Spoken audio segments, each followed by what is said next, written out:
Hello, everyone, and thank you for joining us for another episode of Wired for Wonder, the place where we look at the big problem of how do we use the change AI is accelerating to make the workplace better for humanity.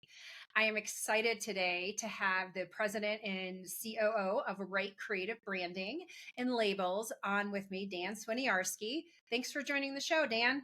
It is good to be here, Lori, and appreciate the time. Good to be here.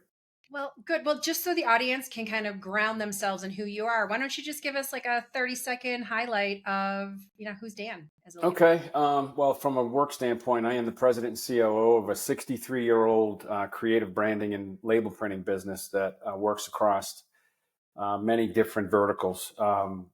We have 3 facilities in North Carolina, one in China, one in South America. So we're pretty busy, and it's a lot to manage. Many cross-functional teams, different levels of, you know, business, from someone who sits in front of a printing machine to someone who's a left-brain creative person to someone that's in operations and finance. So it's pretty, pretty technical. So I'm kind of like the quarterback. I'm kind of enjoying it. Well, and that's why you are so interesting is because look, right? Every one of us has to deal with all these different people. But what's kind of interesting about you is that you have a very traditional business. Yet Dan has shared with me in the past that he's just taken several AI courses and is really delving into that realm as well. So let's just start with what are you seeing in the marketplace, right? You've got a business that's successful, that's running, you've got people you're leading, and there's this whole AI transformation that's happening. What do you think are some things that are really boiling up as challenges that leaders have to look at? Well, I think, our business is very complex because there's many moving parts, just starting with all the different materials at the lowest level. And then, you're taking somebody's really geeked about their brand, right? We work with some of the biggest brands in the world, right? And they may have 10 different products within that brand. So it's crazy. You got to have good processes, but none of it works without the people, right? Without the human. So um, there's tons of challenges. AI is just making it more challenging because of the unknown.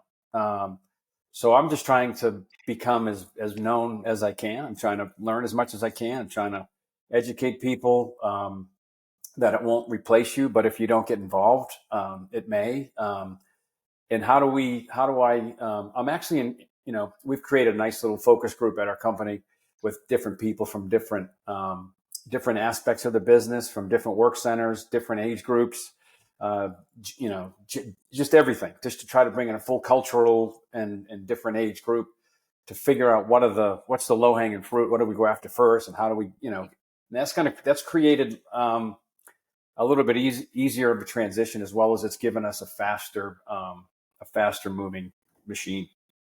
Well, and let's talk about that because that's one of the big mistakes. I have the privilege of talking to company after company on a daily basis, and one of the mindset shifts that I really feel like we have to work on is that this actual implementation doesn't have to be this, for the last 20 years to implement something in tech, it means multiple millions of dollars and it's huge and it's big. And the thing about AI is you can make small, really impactful changes. Maybe Yes. share with us if you've seen any of that with your group of, right, just some smaller changes that AI has been able to help you solve versus approaching it like the traditional how you approach tech in the past.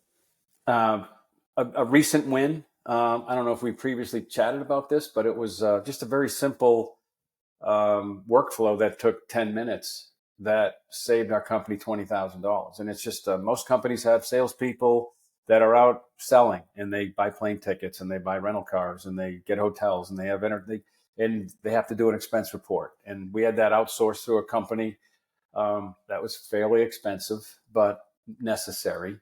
And simply by using Slack, Google Sheets, ChatGPT, we were able to create an in-house expense report program that saved us, 5 figures. It's just, it's amazing. So there's low hanging fruit everywhere. And so the focus right now is that not to move too fast, but let's get people from all cross functional teams and let's find out where the pain points are.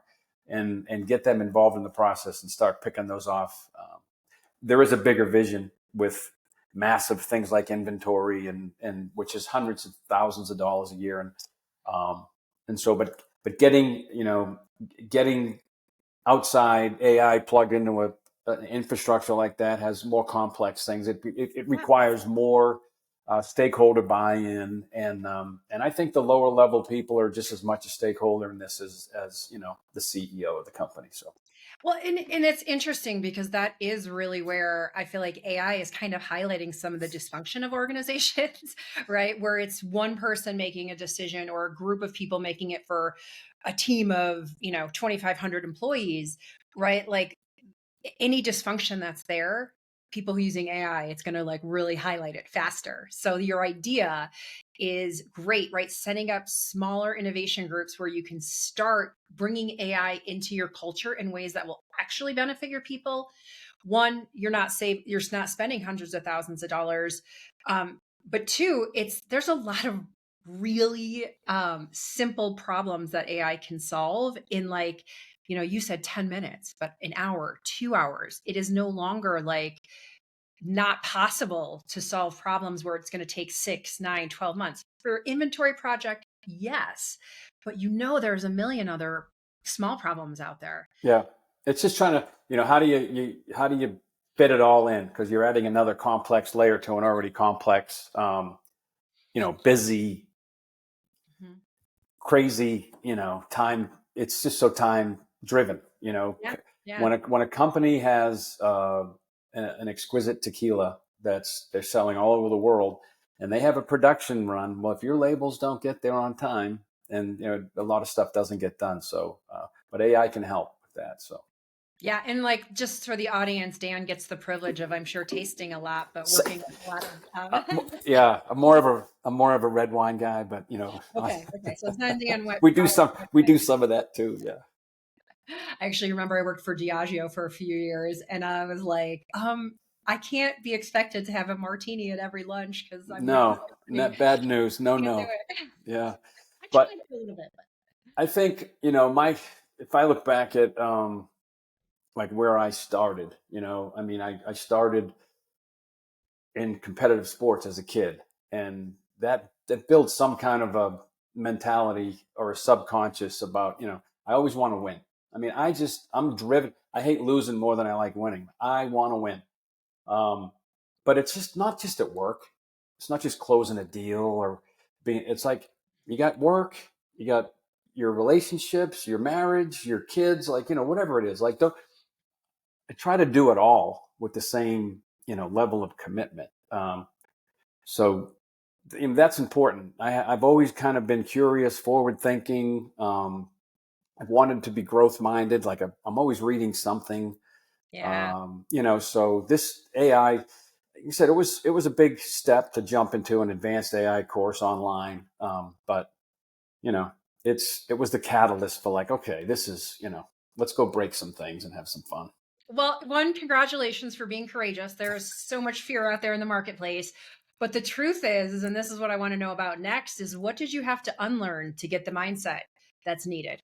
I was fortunate, I think, that, like I said, in my youth, I was at a high level in sports. Was fortunate enough to get a scholarship and go to college, and I hated it. It was absolutely miserable. It was too slow. It was like I didn't get enough out of it. There were too many distractions, obviously. I joined the Marine Corps. I went to one of the toughest places in the United States called Parris Island in South Carolina, and I graduated, top of the class. And I got into the Marine Corps, and I realized that you only had to do two things to get promoted in the military: be there long enough and not make a mistake, right? So, they were just the leadership wasn't effective. Probably would have been in wartime, but in the everyday world of a young man, it wasn't. I learned a lot. But then I got out of the service, and I went into I started a business that went from 0 to 100 million in sales in like 5 years. It was crazy at the time. It was one of the fastest growing companies in America, right before the dot-com era really blew up. And then I went into another business for 10 years that didn't. And so I've had all this different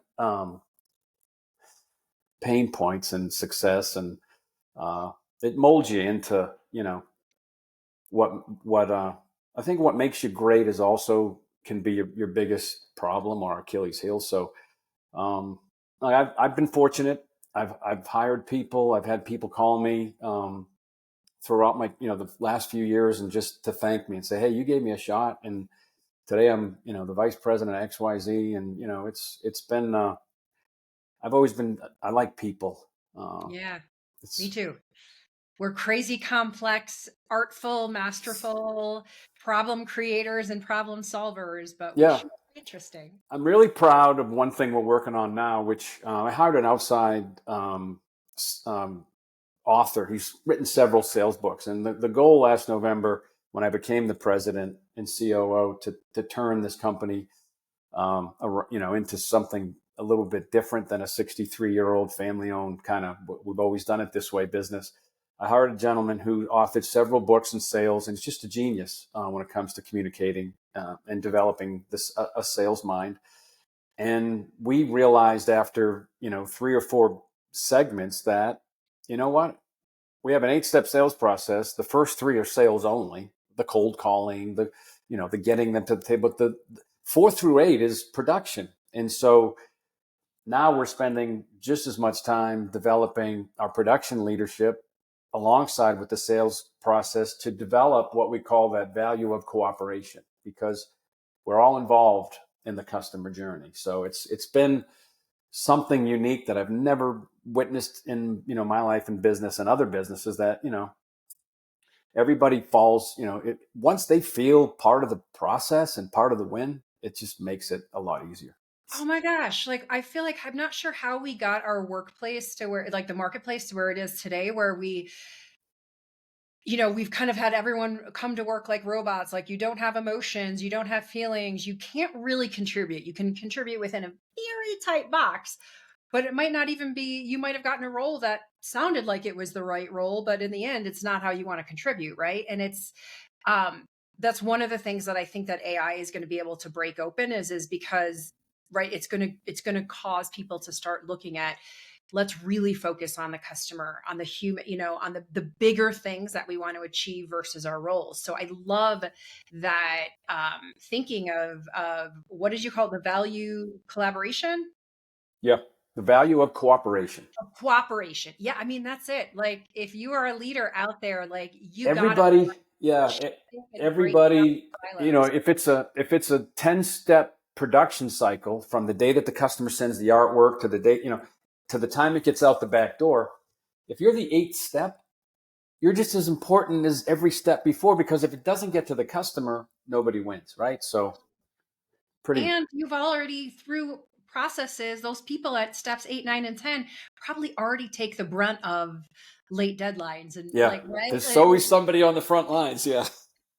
You know what I mean? It's like, oh, that's not fair. So I really love that, because I do think that we're seeing a shift from, in the marketplace, from really being, I know everything, like, right, I have this experience, to what you talked about, right? Becoming curious as a leader, becoming really a better human and connecting more with your people, because guess what, all the information is now accessible through any GPT online, right? Like, information is being democratized, and that does cause a shift in how you're leading people.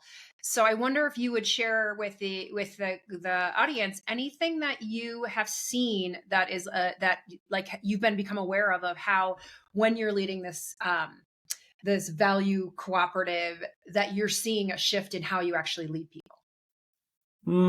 Not, I wouldn't say that I've really witnessed any major change, other than it's just allowing me to interact um, at another level with with the people. There's a lot of fear mongering out there about AI is going to it's going to eliminate your job, and I mean, our business is a little unique in that it's heavy process. It's people say, oh, it's just people and process, but it's heavily process driven, because we're dealing with somebody's specific artwork and a specific material and a specific timeline and a specific machine, and it's very technical. So nothing really, I would say, that's I'm just excited that it's going to allow us the opportunity to spend less time, I think, doing mundane things and more time things you like to do and connecting. So it's a long way to go, but I think good leaders are going to take it and get the most out of it, the most bang for their buck. They're not going to just be, single focused. So I'm excited about having an opportunity to do a better job for us and for the people. Well, and I love that because that's really where we're at right now is right. There is this call for leaders to be like, we have to think bigger and we have to be okay with like, we are where we are. Now we have this opportunity sometimes within minutes, Yeah. right? To solve repetitive, mundane tasks that are taking up the mind space, that are taking up, right, meeting after meeting to try to get something done. And yet an individual can do it in 10 minutes and get something really concise in a meeting with a group of people, and all of a sudden you just save 3 months of time. Yeah. You're able to brainstorm differently. You're able to have different, it's like having I feel like using even just general chat bots, right? Is like having a 10-person design team and a 10-person research team with you in every meeting, Yeah. right? Like it's pretty incredible. And I know at DeepHumanX that we do see, you mentioned the fear, you mentioned the kind of the different, the different places of where people might be in your organization. How have you gone about like picking or finding the people to be part of your innovation group? Is that like people who are interested, or was Yes. it okay? Yeah. First thing was just I sent out an email to each of the department and say, look, this is happening. I'm excited about it. I'm looking for some people that want to get involved and help us figure out ways to make your lives better. And I kind of phrased it as, look, there's been some monumental shifts in the history of our world, right?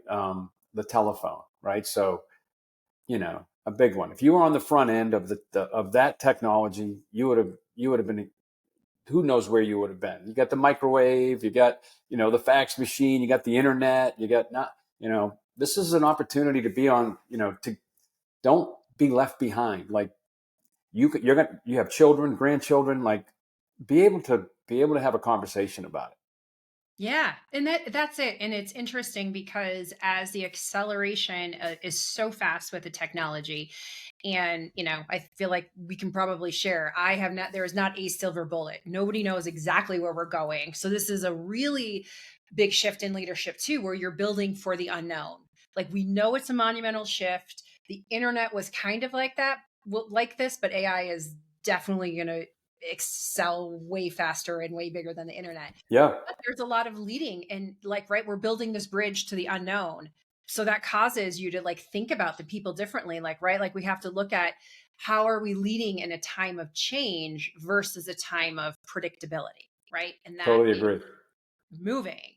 And it can cause heartburn for both you as a leader as well as for anyone who's learning the technology. But I do think it's interesting that the leaders who get that mindset are going to be able to ride the wave of change, whereas the people who are looking to I'll spend all this money and go into one area, like you're probably wasting your time. I always say there's three kinds of people, right? There's those that watch things happen. There's those that make things happen. And then there's those that say, what happened? I like that. Which one you want to be? Yeah, which one you want to be. I like that, right? Like figure out how you want to contribute, right? Amen. Like it's not that hard, Yeah. if you want to watch things happen, like the clock, when do I get my break? When do I get off? Like that's okay. That's how businesses run. We need 70% of our people need to be the heartbeat of the company. They need to run the machine, sweep the floors, put the paper in. That's okay. 20% of them need to be the managers. Like they need to be the people that manage all that, and then 10% are your true superstars, right? Where do you see, when I hire people, I always walk them through that example and say, where do you see yourself on this chart? You want to be a 70%er? Okay. We need people on that seat of the bus. Yeah. You want to be a manager? Great. But goodness gracious, if you find the superstar, that's what you're looking for. That's what you're always looking for, right? Like that fits the right vibe of the culture. Plenty of room for superstars. Yeah, plenty of room for superstars. And it is really interesting though, because that really feels like in a world of the unknown, there's this like great opportunity we haven't seen in the marketplace for individuals to contribute and build the future of work that they want. Yep. Right. For those people who are like, I want to make it happen, there's this like opportunity to say, hey, like I actually, for the first time in my career, because there's machines to do all the, mundane rekeying and stuff that I've had to do for years, like I could actually work on something that's much more valuable to me and the company, Mm-hmm. which is a mindset shift, but also really exciting when you think about the future. True. 100%. Very true.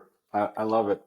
I think you probably witnessed this. Like if you had the same people in a team meeting every week, whether it was in person or it was on Zoom or Teams, and you were going to introduce something new, the people whose eyes are going to roll. Like it's the same people, and generally a lot of them are the biggest producers. Like they're the ones that grunt through and just get stuff done. But as soon as you try to implement a process that's going to save them time, change is tough. So Change is tough. you got to get people involved early. You got to get people who you think you want to be stakeholders in something. And the easiest way to, one bits and pieces at a time. But once you get momentum, that's the key. So thinking about leading in a time of change, right? I kind of love your background, and at DeepHumanX, we refer to the change in the future is definitely there's a human change along with technology. So don't fool yourself if you don't think you need to manage that as a leader as well. But one of the things that people really respond to in leadership is understanding what you individually as a leader, like what is your drive? What is your X factor, right? What is the thing that keeps you going, that you do inside of work, outside of work? What would you say your X factor is? I'm the energizer bunny. I mean, I don't know what it is. I don't know why, but I get up at 3:34 in the morning and on my, I've got my calendar set and it's the workout. Like it's a non-negotiable. It's done. It's gotta happen. My partner's the same way. Food intake, it's got to be nutritious and it's got to support the workload going in, and then it's, functioning at a high level. I've always been driven, to want to be the best. And I don't know what it is. It's just, I had a brother and a sister that aren't, so it is what it is, Well, so. there's some drive in you that's there. So if you were to think about you and your wife and all of the, you kind of hit all of the goals, you clearly are very disciplined, right? And you think about, right, your ultimate success, like what does that look like for you? Like what is that vision of like, this is what I'm doing all day long, even if I won a bazillion dollars? Yeah, there's four legs to that stool, I think, and I think I don't know that I'll get all four of them right, but one of them is obviously your faith. You got to have then it's the physical, the faith, the physical, and you got to have a level of it's the relationship, right? So that touches a little bit to the soul, and then you gotta figure out what makes you tick. Yes, And that's what I'm talking about with that X factor, right? Like, yeah, what is it that makes you tick? And if you can learn that, then it makes it really easy for other people to how do decide, you feed? do I like that? Do I like Yeah, that or not? Can I align with it? how do you feed what you need if you don't know what you need? That's why I guess it depresses me when to see people that just kind of go through life like it's life, like a sitcom that just keeps rerunning it doesn't have to be that way. And you don't have to be that, you know, Instagram, whatever they call influencer. You know what I mean? It's like Yeah, yeah. it's find out you know, what your why is. What your why is, you are getting into so the heart of it, right? When we Yeah. talk about that, like change, like the best way to survive change is to anchor in what you value, right? So really exploring, and we haven't really asked that question at work, but in the time of change, right? Leaders who are understanding what their own values are, and they're allowing themselves space for transformation, and then allowing teams to be able as well for individuals to connect to like, hey, this is what I value, and let me make the connection instead of just For years, I feel like it's been like, this is the company, value statement, and you just have to live up to that. And then the goal has been to make money. Well, Yeah. everybody wants to make money. Everybody wants productivity. Everybody wants efficiency. So if you want to really get engagement and stop some of the suffering, right? If you really understand what your why is, and then you allow others to figure out their why, like, man, productivity, team innovation, it all goes off the charts when you allow that human component in it. Yeah, absolutely. I totally agree. I mean, I, I do this simple little exercise, several times a year, and it's called the deathbed exercise, right? So there's I read an article years ago about this reporter who went and interviewed thousands of people who were basically in hospice, like it was the end, right? What do you regret, right? The deathbed regret list. Um, I wish I'd had the courage to live the life I wanted to live. I wish I would have allowed myself to be happier. I wish I didn't work so hard. It's just, those aren't real difficult. But No. here's people who are at the end of what could be a short, mid, or very long life. Um, I wish I had the courage to be true to my feelings. Like, just, I don't have a problem.